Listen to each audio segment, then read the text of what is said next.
Hey everybody, Casey Faris here. I make videos on DaVinci Resolve. Today we are talking about day one inside of the Fusion page of Resolve. So this is like, if you're trying to learn Fusion, this is the very first steps I would take. Like the very first day, first things you should practice and kind of learn, work on. Let's jump in. First thing inside of Fusion is actually not inside of Fusion. If you go to the edit page, what I would do is make a timeline with just a short clip of any kind, literally anything, it doesn't matter. I used this kind of boring clip because it doesn't matter at all, because we're not really even going to look at the clip.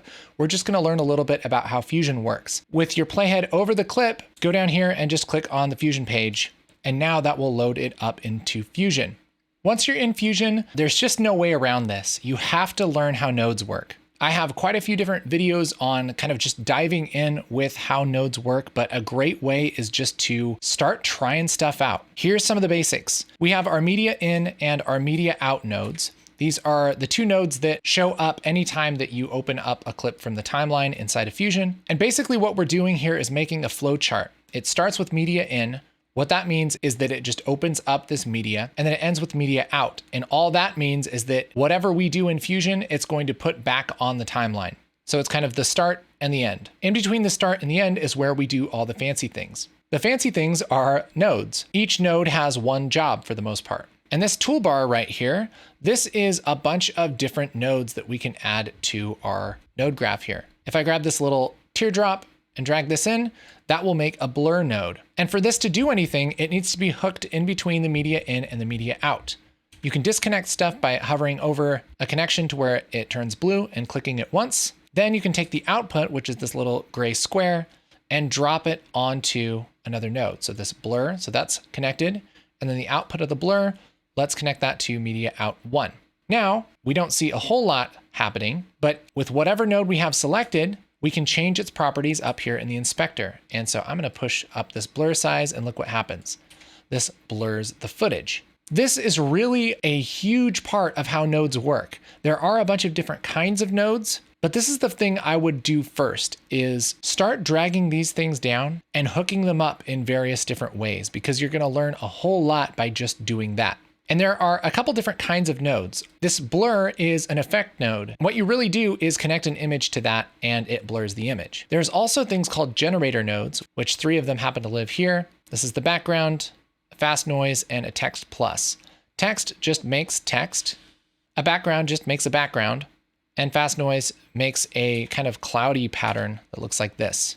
You can preview what any node is doing by selecting it and hitting 1 or 2 on the keyboard. 1 will load it on the left viewer, 2 will load it on the right viewer. What I like to do is have media out 1, usually in my right viewer, and then I can just preview things by hitting 1 on the keyboard. So for instance, this background, if I select that and go over to our inspector, I can change the color around and we can see that it updates that background here on the left. Now, what if you want to add 2 things together? That's going to use a node called a merge node. Easy way to add that is to click on this little button right here with something selected. So let's just grab this background and click our merge node, and that will add a merge right here. A merge has one job. All it does is put one image over another image. So this background makes an image. This text 1 actually makes an image of text. So let's select that. We'll just say text up here. If I hit 1 on the keyboard, that'll show that we're just typing this text. I can make it a little bigger, whatever. And I can merge these things together by connecting the output of this text into the green input of our merge. And then I'll select our merge 1 and hit 1 on the keyboard. And now we have the white text over the green background. You can only merge 2 things together, but you can add as many merges as you want. So I can take this blurred background and I can add a merge node. Click this little merge thing, and then connect this new thing to the green input. And that will put our green background with our text over it, over our blurry background. We can change a bunch of stuff with the merge selected. I can grab this and kind of move it around, and we can see that it's definitely over our blurry background. You can change the size, the rotation, all these things about how this foreground goes over the background just by selecting the merge and messing with stuff here in the inspector.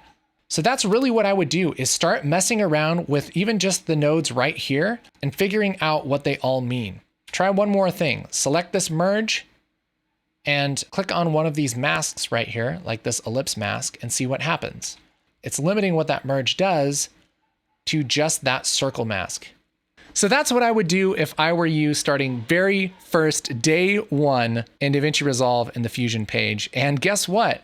I kind of have to end this video here because there's a chainsaw outside and a man is cutting down a tree. So how about that for an awkward outro?